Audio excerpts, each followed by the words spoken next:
В Москве прошла грандиозная премьера якутского фильма «Ичи». Красная дорожка, звезды российского шоу-бизнеса, известные кинокритики. Столичный бомонд пришел посмотреть на новую картину.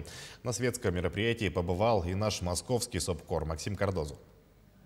Такого ажиотажа вокруг якутского фильма в столице, наверное, еще не было. Фотографы на красной дорожке не успевали переключаться с одного звездного гостя на другого. Когда узнали, что будет «Ичи», все начали звонить, звезды звонят, начиная от Бузовой, заканчивая Водонаевой. Говорят, это же интересное кино. Я говорю, страшное. Я говорю, люблю страшные фильмы. И это первый отечественный, наверное, настоящий отечественный крутой хоррор. Нам хочется эмоций, наверное, мы получим эмоции. И сегодня очень много известных людей, блогеров, человек 100 блогеров, общий охват людей, которые сегодня придут и посмотрят фильм с подписками там, по 1 миллиону человек, по 2.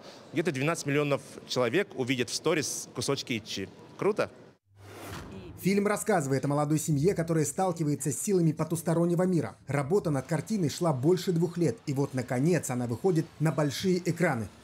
Действительно, очень волнительно для меня, потому что это все-таки отдаем на суд не якутского зрителя в первую очередь.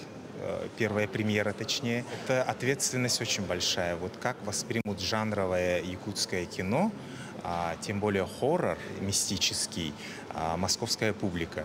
Она у нас здесь собралась очень такая взыскательная. Официально в кино фильм «Ичи» можно будет посмотреть с 27 мая. Картину будут показывать во всех крупных городах России. Планируется и зарубежный прокат. Этот фильм, во-первых, меня впечатлил своей фестивальной историей, то, что он был показан на нескольких международных фестивалях. Потом меня восхитило, как фольклор в нем обыгран, и мне кажется, что аудитории по всей стране очень интересно узнать детали культуры Якутии.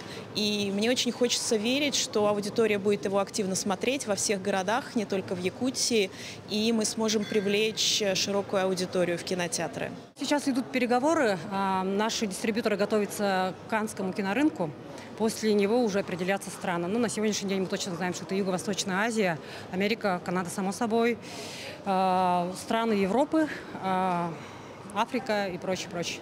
«Ичи» уже успел стать участником нескольких международных кинофестивалей. И на этом его фестивальная судьба не заканчивается. В скором времени съемочная команда будет представлять якутский хоррор на одном из престижнейших смотров. А пока каждый может составить свое мнение о новом фильме в кино. Максим Кардозу, Виктор Олесов, Москва.